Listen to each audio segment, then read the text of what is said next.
খাওয়া কি জায়েজ আছে? জায়েজ আছে, কোনো অসুবিধা নেই। সারা দেশে যত কুরবানি হবে সমস্ত কুরবানির পশুর অন্ডকোষগুলো পার্সেল করে আহমদুল্লাহ সাহেবের কাছে পাঠিয়ে দেওয়া হোক। আসলে কি গরুর অন্ডকোষ খাওয়া জায়েজ নেই? চলুন আমরা আলেমদের কাছ থেকে জেনে নিই। গরুর বা ছাগলের অন্ডকোষ বা বিচি, এটা আরবরা ভাই বিশ্বাস করে, এটা কাড়াকাড়ি করে খায়। জানেন না তো এটা?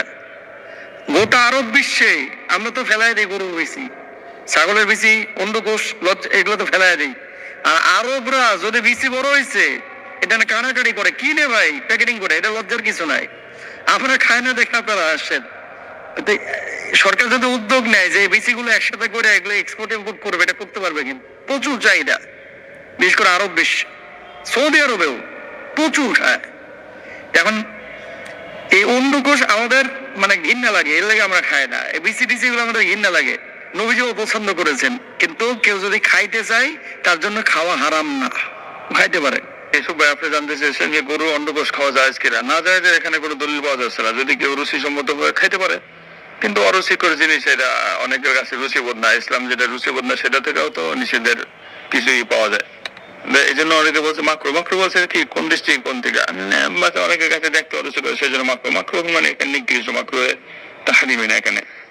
হ্যাঁ, তো না পাও যেহেতু দলিল নেই সেজন্য খেতে পারে। বড় বড় আলেমগণ এই সেখানে উল্লেখ করছে। আল্লাহ সাল্লাল্লাহু আলাইহি ওয়াসাল্লাম, আল্লাহ আব্দুল্লাহ বিন বাজের কথা রয়েছে, ওদের দুজনের মধ্যে কার কথাটা জানিয়ে রয়েছে। যাই হোক, তো এটা খাওয়া যাবে সর্বদেশ। প্রিয় বন্ধুরা, এই ভিডিওর মাধ্যমে আমরা বুঝতে পারলাম যে আসলে গরুর অন্ডকোষ বা বিচি এটা খাওয়া জায়েজ কি জায়েজ না, এটা সম্পূর্ণ রুচির ব্যাপার।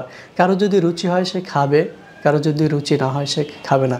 কিন্তু এভাবে হারাম ফতোয়া দিয়ে এবং শায়েখ আহমদুল্লাহর ব্যাপারে তার ছবি ব্যবহার করে বিভিন্নভাবে এইটাকে নিয়ে ব্যঙ্গ উপহাস করা হচ্ছে।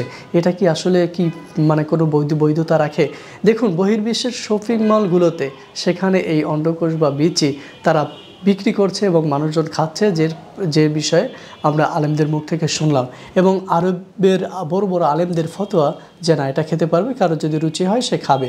ঠিক যেমনভাবে গরুর নারী ভুঁড়ি, যে আমাদের দেশে তো এই হুজুরা যারা এখন ফতোয়া দিচ্ছে শায়েখ আহমদুল্লাহর বিরোধিতা করছে, তারা কিন্তু নারী ভুঁড়ি ইচ্ছা মতো মজা করে খাচ্ছে, তাই না?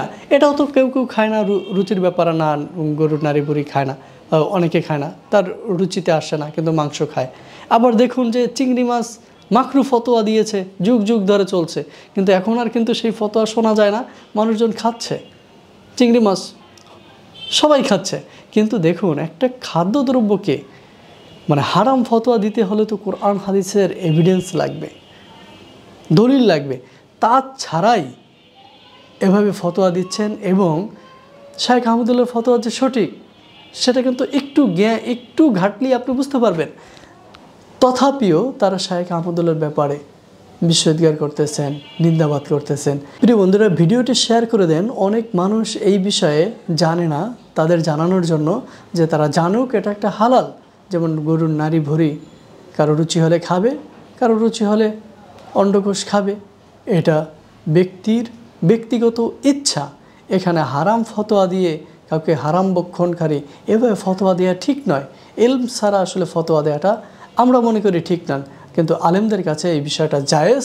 সেই মেসেজটা আপনাদের কাছে তুলে ধরলাম।